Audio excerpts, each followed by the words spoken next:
என்ன டிராயிங் பார்க்க போகிறோம்னா ரொம்பவுமே ஈஸியாக இது வந்து சும்மா சிம்பிளாக சர்க்கிள் மட்டும் வச்சுமே ஒரு ஈஸியான டிராயிங் வந்து பிளாக் பென் யூஸ் பண்ணி எப்படி பண்ணலான்னு பார்க்கலாமா. இதுக்காக நம்ம ரேண்டம்ஸாக சர்க்கிள்ஸ் வர மாதிரி போட்டுக்கிறோம். ஃபுல் சர்க்கிள்ஸாக போடாமல் ஒரு சர்க்கிள் போட்டுட்டு அதுக்குள்ளே ஜாயிண்ட் ஆகிற மாதிரி கொஞ்சம் சர்க்கிள்ஸ் மாதிரி நம்ம போட்டுக்கலாம்.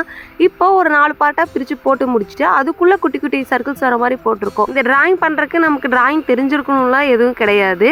நம்ம வந்து சிம்பிளாக ஒரு பென் இருக்குது என்னடா பண்ணலான்னு யோசிக்கிறப்போ ஒரு ஷீட் இருந்தால் இந்த மாதிரி ட்ரா பண்ணி கூட பாருங்கள். இது வந்து ரொம்ப நல்லாயிருக்கும்.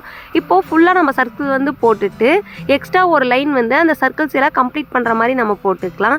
இப்போது அந்த மாதிரி அவுட்லைன் வந்து போட்டு முடிச்சுட்டு கலரிங் வந்து கொடுக்கலாம். கலரிங் வந்து கலரிங்லாம் யூஸ் பண்ணலாம். ஒரே ஒரு பிளாக் மார்க்கரை வச்சு நம்ம ஃபுல்லாக கலரிங் வந்து பண்ணிக்கலாம். இப்போது லைட்டாக பென்சிலை வச்சு ஃபுல் சர்க்கிள் கீழே வந்து சர்க்கிள் இருக்குது பார்த்தீங்களா, அதுக்கு வந்து லைட்டாக ஷேடோ இருக்க மாதிரி வரக்காக பென்சில் கொடுத்து ஷேடோ கொடுத்துருக்கோம். இதோட இந்த டிராயிங் வந்து கம்ப்ளீட் ஆயிடுச்சு. இது வந்து சிம்பிளாக நம்ம பண்ணியிருக்கோம். இது உங்களுக்கு பிடிச்சிருக்கான்னு சொல்லுங்கள். பிடிச்சிருந்தா லைக் பண்ணுங்கள், ஷேர் பண்ணுங்கள், கமெண்ட் பண்ணுங்கள்.